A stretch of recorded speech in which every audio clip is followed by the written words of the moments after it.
to Mindvine, a mental health podcast for everyone. Since our first episode in 2016, we have been sharing stories of recovery, engaging with experts, and tackling the stigma associated with mental illness. The Mindvine podcast is produced by Ontario Shores Centre for Mental Health Sciences and is available on YouTube, Spotify, and Apple Podcasts. Welcome to the Mindvine podcast. I'm your host, Daryl Mathers, and today we are talking eating disorders, and specifically eating disorders in treatment at Ontario Shores. And to discuss this mental health issue, which has seen an uptick during the pandemic, is our very own Dr. Neal Anzai, who is a psychiatrist and with our eating disorders unit, as well as our eating disorders day treatment program. So first of all, welcome and thank you for being here. Well, thank you for inviting me. So we're going to talk a whole bunch of things related to eating disorders today, but maybe you can just start by explaining to people like what is an eating disorder and maybe what are some of the signs and symptoms that somebody may be struggling. So here at Ontario Shores, the two main diagnoses, the two main categories of eating disorders that we treat are anorexia nervosa and bulimia nervosa. A lot of people get the two terms mixed up, but anorexia nervosa is the situation where a young person gets obsessed about losing weight, but then as they lose weight, they kind of lose control over this desire to lose weight and go way too far. It actually does impair your thinking and your mind so that you become obsessed with being thinner and thinner. And then at a certain point, the starvation itself affects your brain and you can no longer see yourself realistically. So no matter how much weight you lose, you're either thinking you need to lose more weight, even if everyone around you is telling you you're deathly ill, and you can't evaluate your own body correctly so that either you still feel part or all of your body is too big and you want to get smaller and smaller, or you just feel that it's too scary to start gaining back the weight, even if you want to gain it back. And at that point, it's the eating disorder and this distorted perception that controls you. So what started out as maybe just wanting to be a little healthy now goes to the other extreme, and you feel like you have to stay that thin, and you're too afraid to risk even gaining 1 pound, feeling that it's going to get out of control.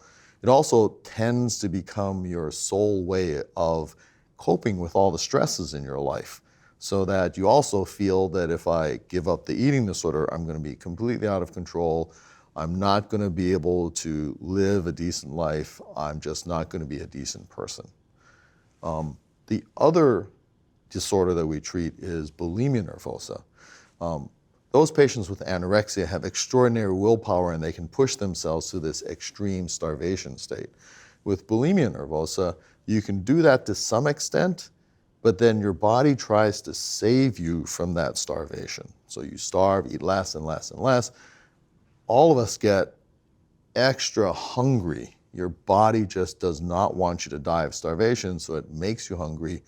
And the people with bulimia give in for a little bit, and then they end up just eating large amounts of food or eating it very quickly, feeling out of control, and then panic over gaining the weight. And they do extraordinary things to get rid of the food. And the most common way is to self-induce vomiting, where you're able to throw up the food to, in your mind, prevent you from gaining weight.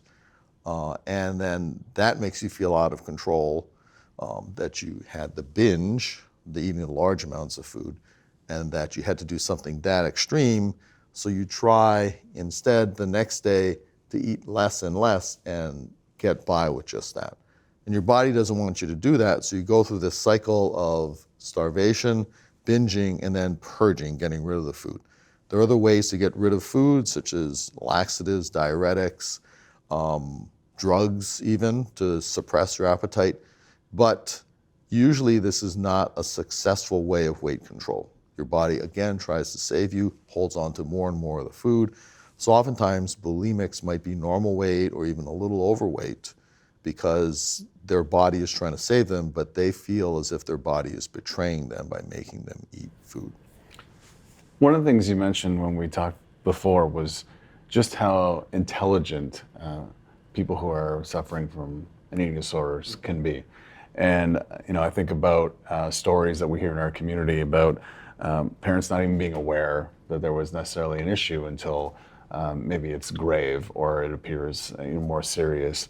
Like, what are some of the things that, I guess one, people do to conceal, that they're having some type of issue relating to an eating disorder, and two, parents, like, what can they be looking for, or what can they do to kind of see if there's anything that they need to be, cognizant of? So, well, I'll start with what you initially said, that a lot of these patients with anorexia, they are really exceptional kids. So they tend to be female, but they also tend to be very intelligent. But beyond that, they are the ones that like to follow the rules, to do everything right. They're perfectionistic, sometimes obsessive compulsive to a certain amount.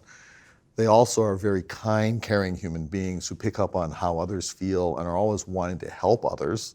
Although it's paradoxical that when they get sick, they cannot accept help.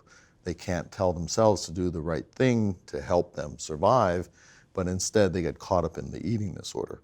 So then they start to hide. They start to make everything seem fine on the outside.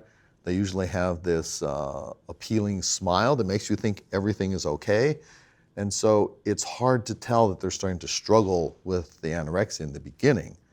The weight loss comes gradually. And for parents who have had these idealistic kids, they've never had to tell them no or tell them to do this or that correctly. They just automatically do it. But now you see your child gradually losing weight, but day to day you may not notice a difference. And the kids hide it. They put on extra clothes, they put on layers. They might be doing a lot of exercise, but a lot of it can be in secret, or it's because they're on a team and so they're having to get into shape, but they get more and more extreme.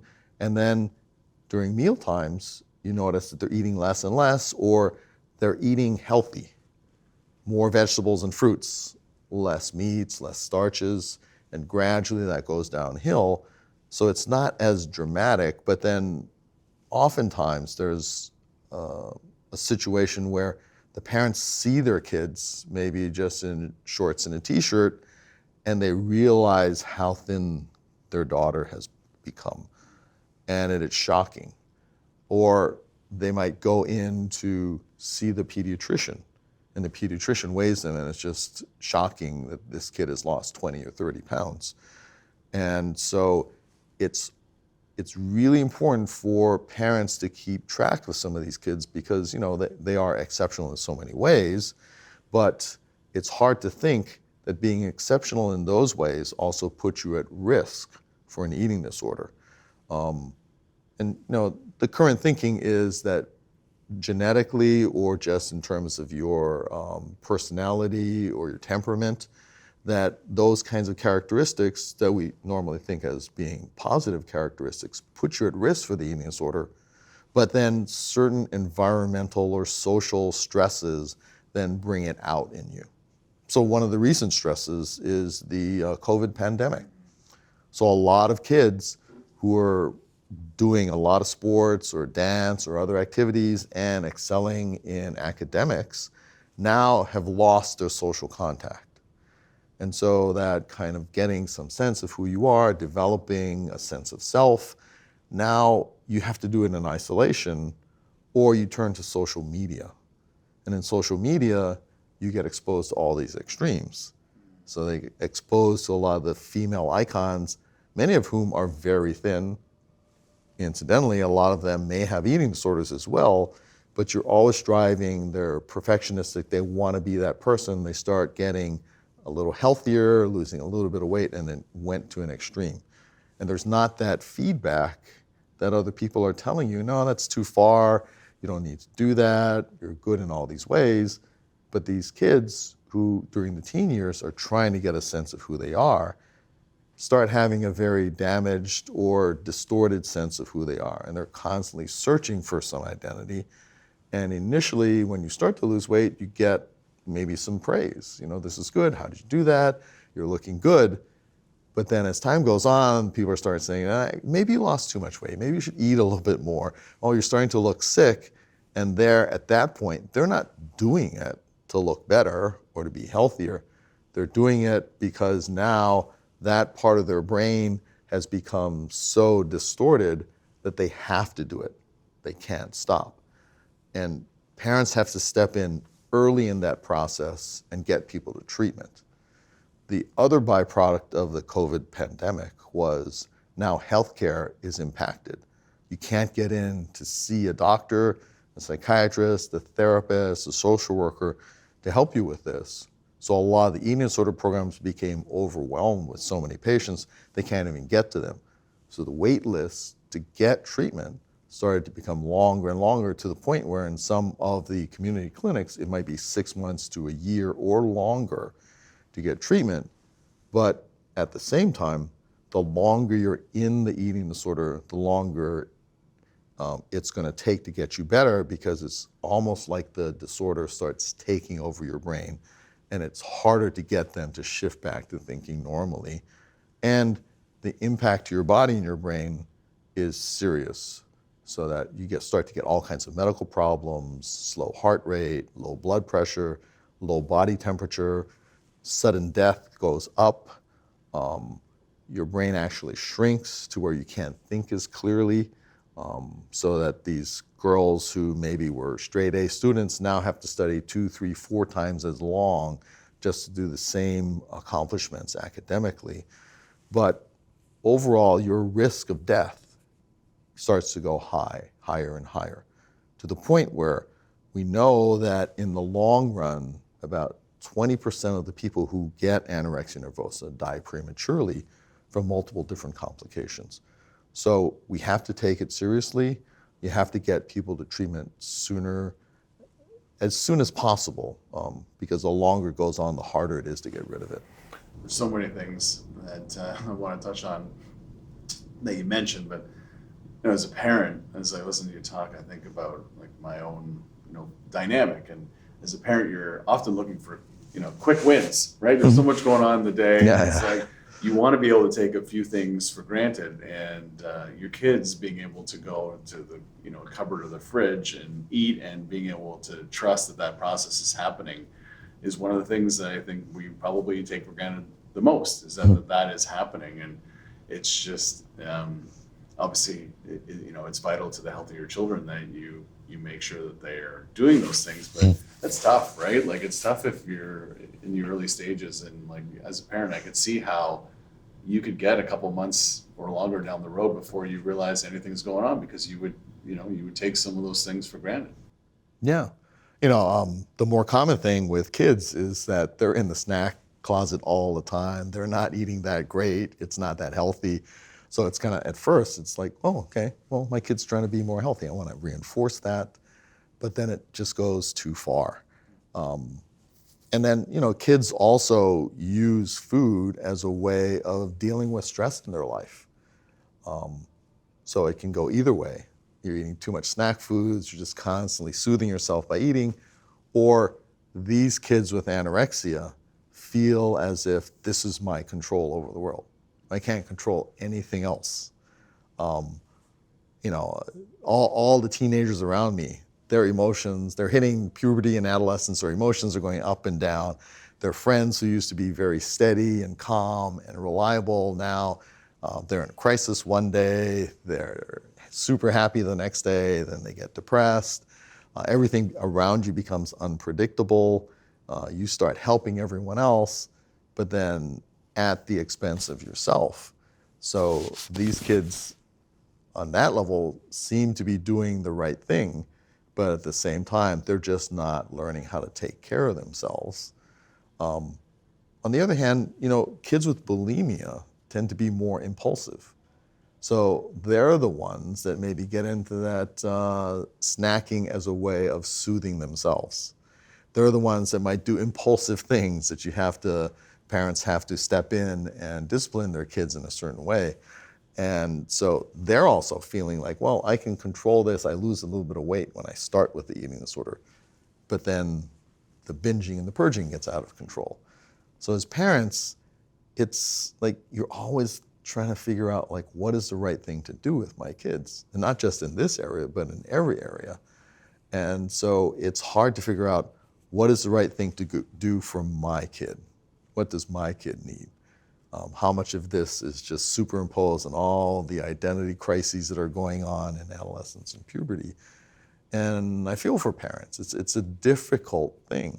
You know, you were raised a certain way. Sometimes you try and raise your kids the same way, and it doesn't work for them because they're different people than you were. Yeah. Or the environment around them, the social networks that they have to negotiate are very different.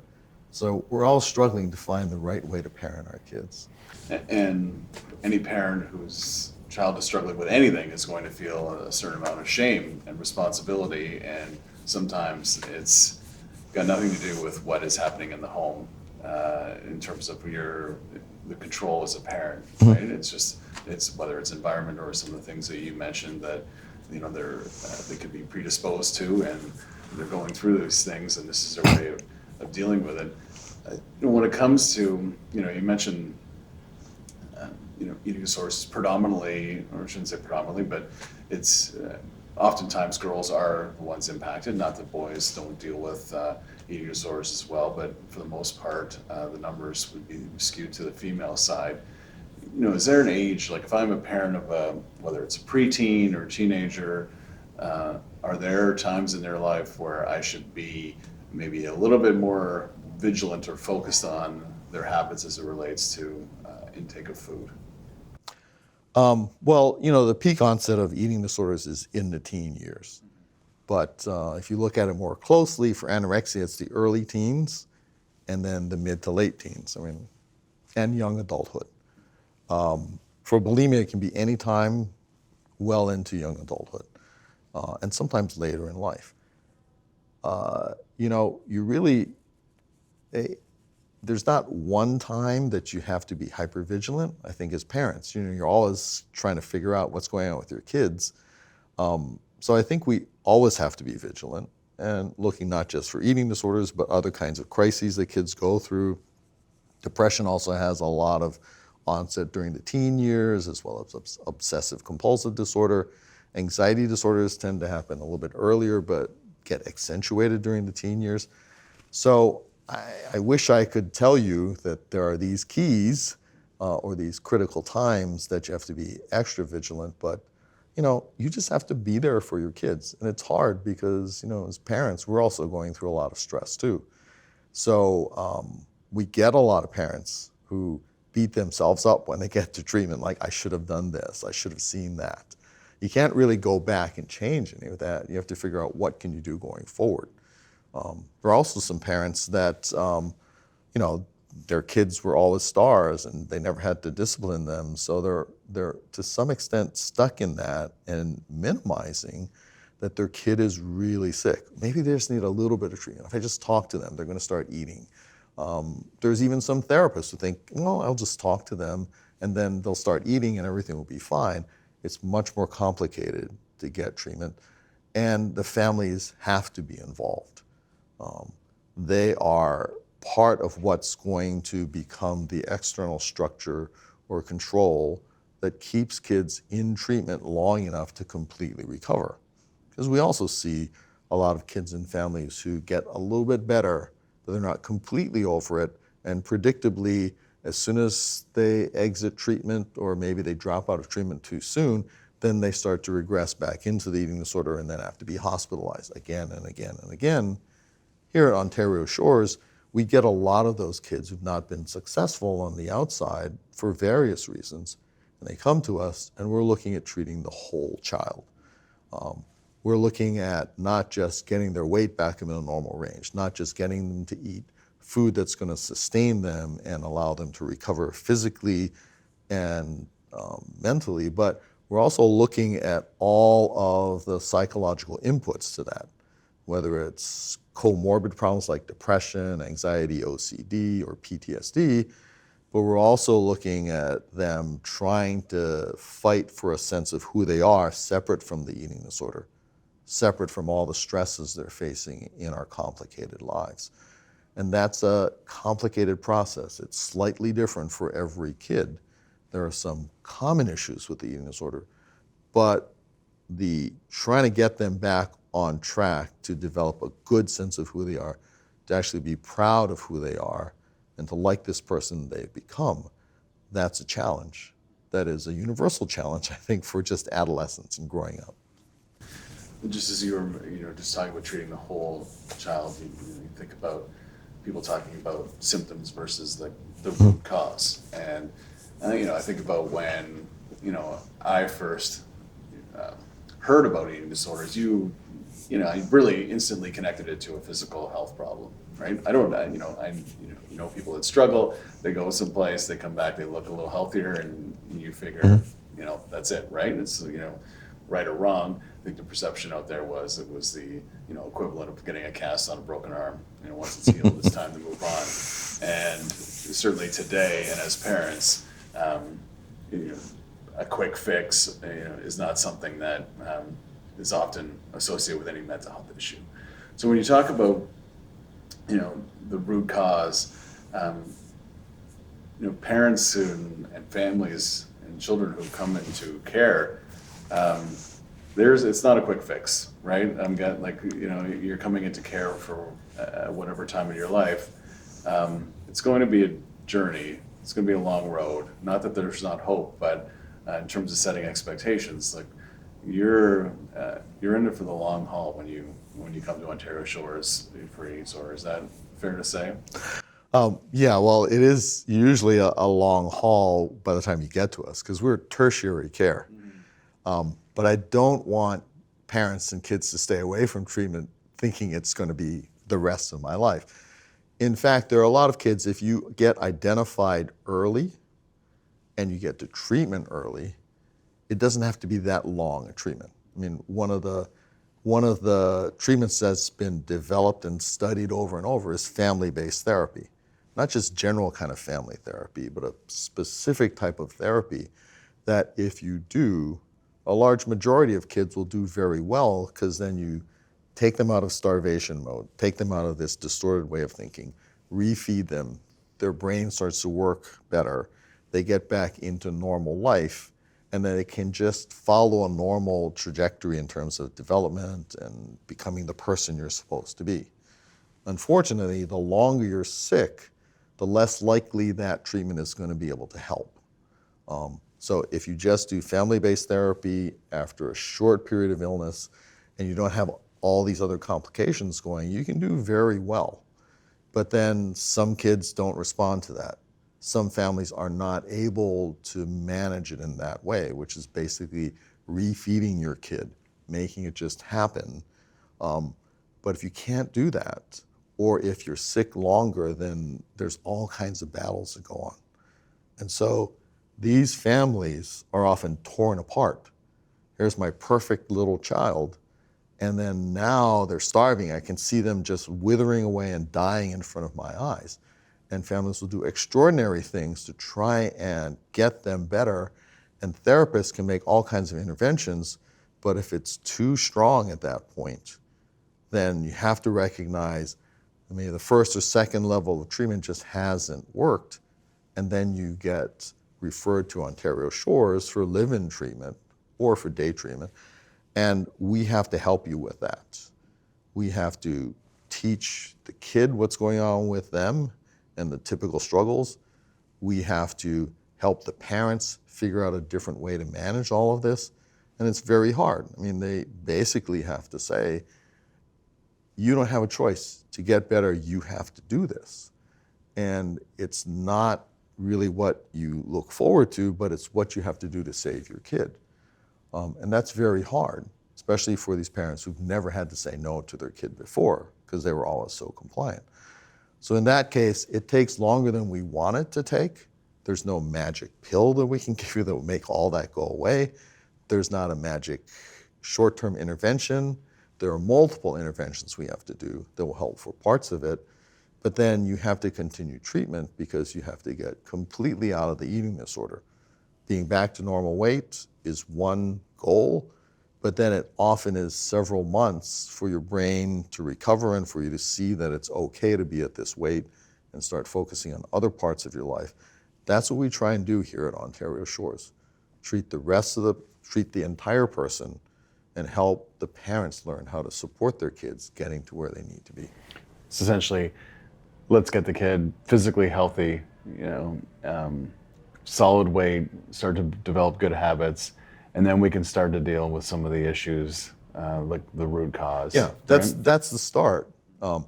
In fact, there was an interesting study done in World War II where they gave conscientious objectors military deferment. They didn't have to serve in the war if they would participate in a study that would help them understand what's happening to the starving prisoners of war. And there was relative starvation. They cut these men's intake in half. They lost about 25% of their body weight over 6 months. And it's interesting that a lot of the symptoms we see with anorexia nervosa developed in these men who are low risk. It's also interesting that those symptoms, it took a long time for those symptoms to go away, so that you could refeed these men because they were starving and weren't afraid of getting fat. They would eat a lot of food, maybe 4,000 or 5,000 calories a day, but it took 6 months for them to recover just to be at the original weight. But then it took another 6 months for all these symptoms of semi-starvation to go away. So the impairments in your social functioning, psychological functioning, physical functioning, all that took another 6 months. So if you've been starved long enough, it's might be 6 months to stabilize your weight at a good weight, but another 6 months to recover psychologically and physically. And they weren't in the middle of development. So you superimpose that on the difficulties facing adolescents growing up in today's society. It can be the long haul, but a lot of intensive treatment up front and then gradually lessening treatment, but you have to continue to make sure that eating disorder thinking is completely gone. So specifically around our eating disorder unit, EDU, we'll get into day treatment in a question or two, but for EDU, can you talk a bit about the program? One of the things I know, having just visited the unit several times, is the physical structure is different than the rest of the units in the hospital. And when it was designed specifically to treat eating disorders, whereas some of our units were just designed as units, and we make do with the physical space. But in this situation, there's a glass kitchen where it's wide open, and I know there's meal prep and different things that we do together. But maybe you can talk about what life is like on EDU, both for the patients, the families, as well as the staff. Like, how does all that work together on EDU? So the eating disorder unit, EDU, interestingly, the funding came from the provincial government, the ministry, because they were sending kids away to the United States to be in residential treatment. And a lot of those kids were coming back and they weren't any better. So initially it was a way to try and keep the kids closer to home, but also to improve the treatment so that these kids would actually recover fully, or at least a lot better, so that just outpatient supports would be enough.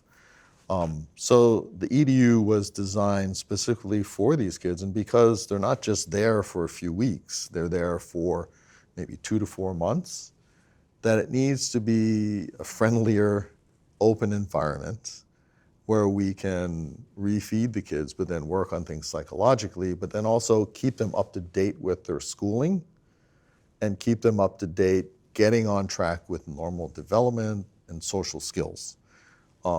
So the unit is designed that way. So there is a special area to eat, because that is probably the most stressful part of the kid's day, at least to start. So we have to explain to them why you have to eat a certain way. We have to help them get through the meal. We have to recognize all the little behaviors they do to try and not eat, to hide food, to drop food on the ground, smear it on things. But then encourage them to do it differently so that we ensure that they get the right amount of food to continue that physical recovery.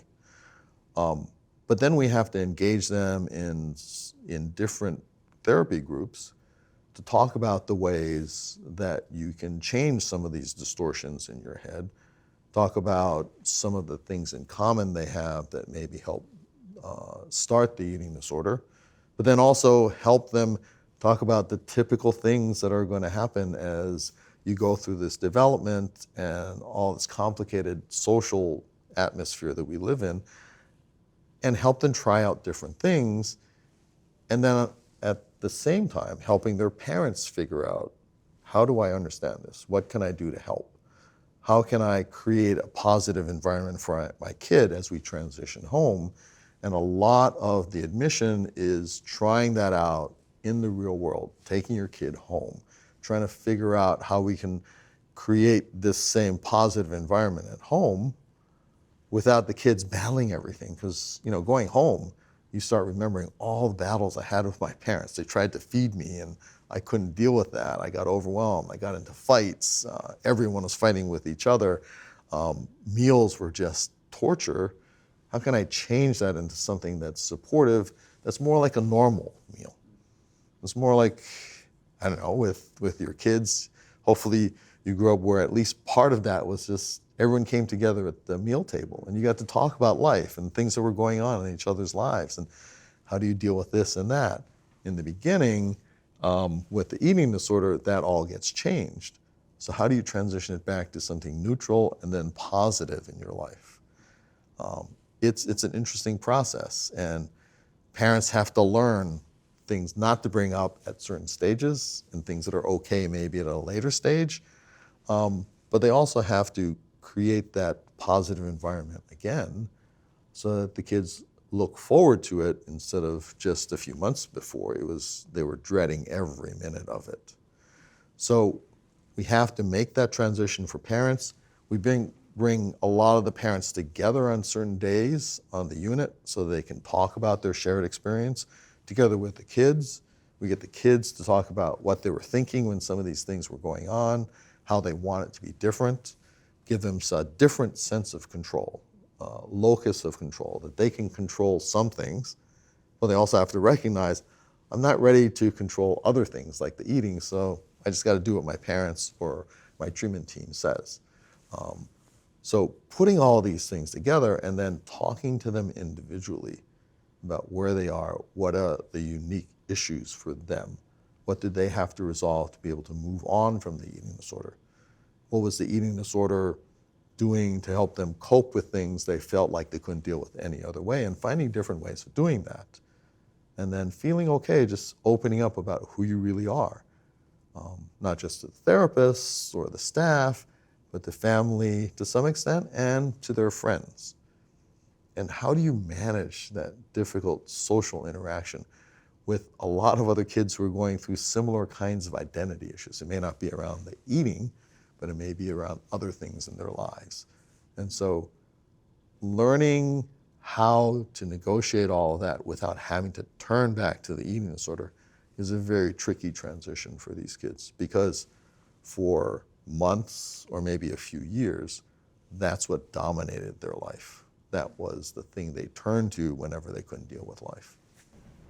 So that's EDU, that's our inpatient unit, which is a provincial resource, meaning our patients come from all over Ontario. When you talk about the day treatment program, the eating disorder day treatment program, how does that work in terms of, seeing patients and families? Like, what are the differences, and what do the days look like in terms of that program? So the day treatment program is designed so that the kids can live at home.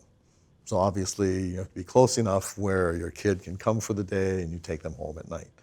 So what we're trying to do is get kids earlier in their disorder where it's not as resistant, or maybe they've been through inpatient and then now need a transition to home. So they come for 5 or 6 hours a day, 5 days a week. And we try and do all of that while also keeping them on track for school. And we try and accomplish these things that I just talked about for the EDU, but doing it in a less restrictive setting. So hopefully we're able to prevent those kids from needing to be in the hospital or needing to be in a residential or live-in facility, and help the parents learn how to create that environment at home. So that's something that we can offer to parts of the province, and the kids can engage in all of the same kinds of activities. Structured meals, meals with parents, family meetings, family group meetings, individual therapy, talking to a dietitian, all while they can keep some semblance of normal life at home at night and on weekends. So being a tertiary hospital, as you mentioned, anybody coming into our care, whether it's eating disorders or the day treatment program, would have been through the system seeking treatment for eating disorders at some point. So if I'm watching this or I'm talking to somebody and I hear about the two programs related to eating disorders at Ontario Shores, and I think that this might be the right thing for my child, what should I do? So people come to us from all different sources. We're also now recognizing how long the wait lists are for all these programs. So if a kid is in treatment, maybe has needed medical hospitalization a few times, your treatment team just needs to make a referral to us, and then we'll take it from there. There has to be a physician or a nurse practitioner involved, a primary care doctor, psychiatrist, nurse practitioner, anyone who can actually make the diagnosis and send them to us.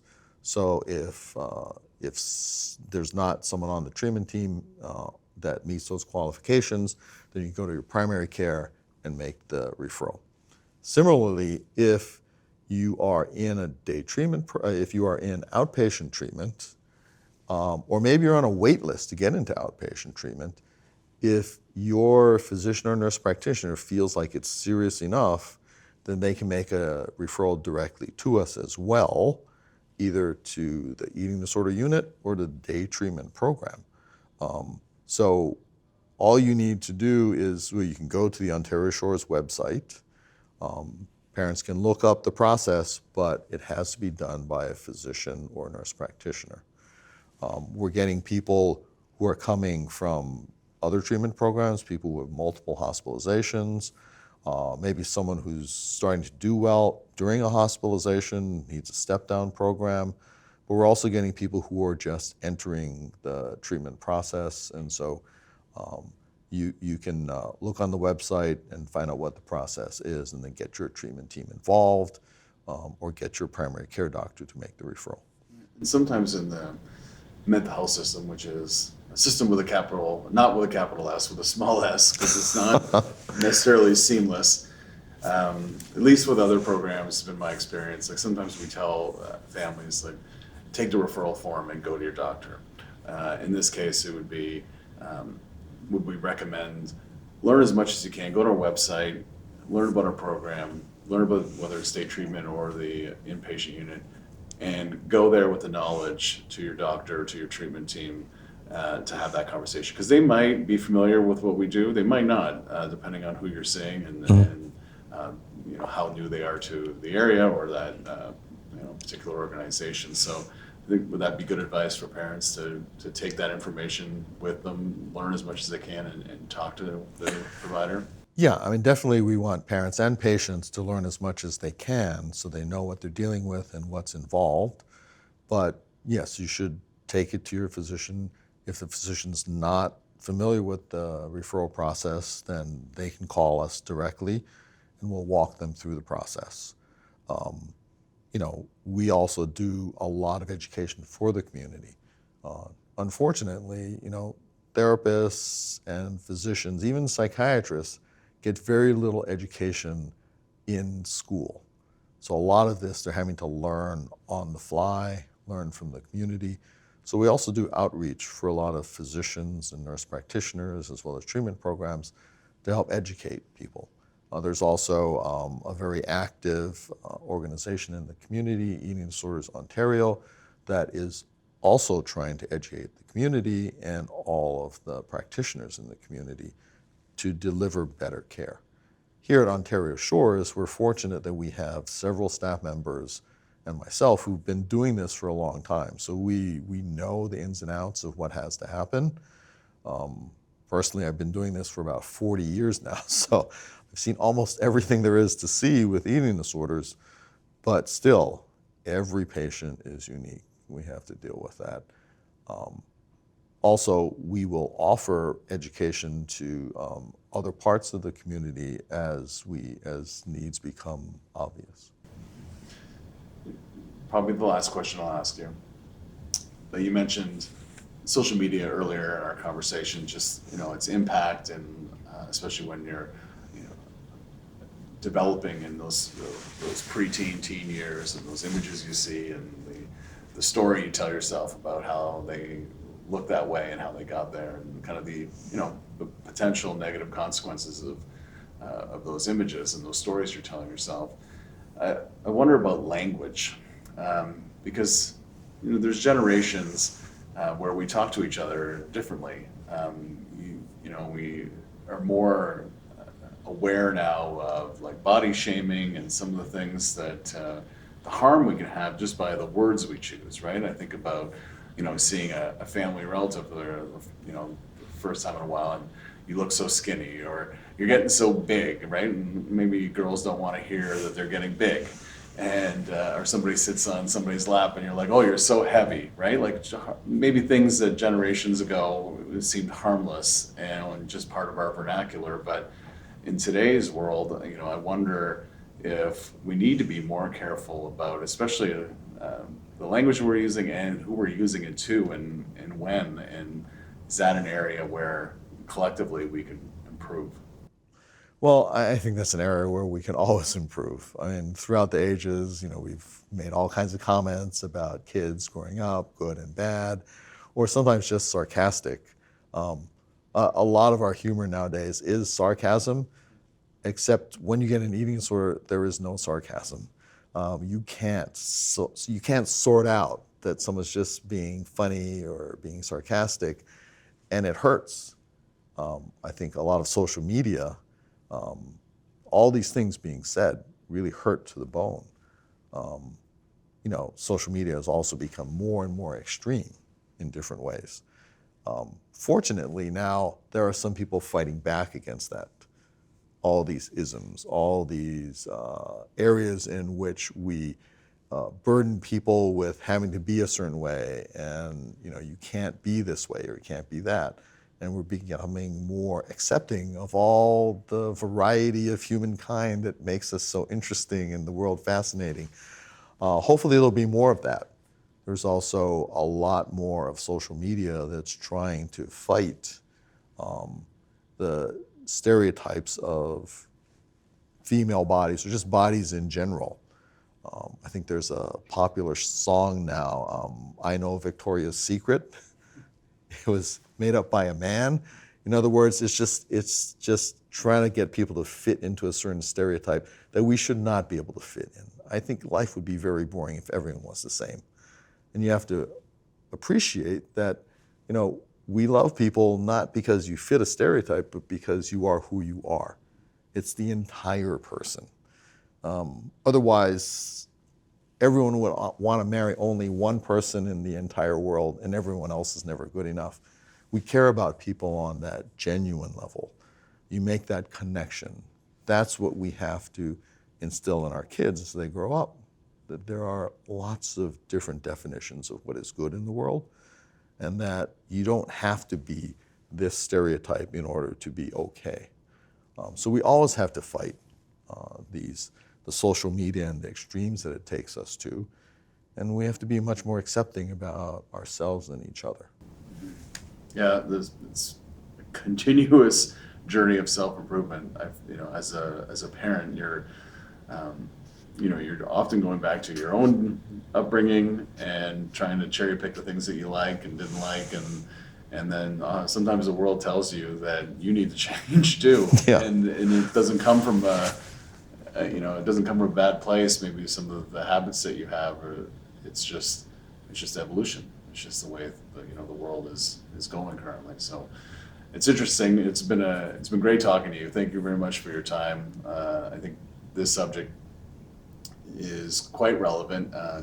You mentioned, or we both mentioned, the pandemic and the impact that it's had on people with eating disorders, but it's also been an issue we haven't talked a lot about, not just on Ontario Shores, but just in society. You see a lot of chatter about depression and anxiety and even illnesses like OCD, they're part of everyday language, but there is still a really big stigma or taboo associated with eating disorders. And yeah, unfortunately, 3 years is a large chunk to take out of someone's life, especially if you were a teen during these years and you're battling some sense of yourself. So I think, unfortunately, we're going to see the fallout of all of the pandemic, the indirect effects of the pandemic, that will color this generation. Hopefully, there'll also be a lot of stories of success. People overcame that and got back to the life they really wanted and needed and loved for themselves. Well, thank you to you and your team for being there for people now and down the road. Appreciate it. We'll be there. Make sure to like and subscribe and turn on post notifications. Thank you for watching Mind Vine Podcast.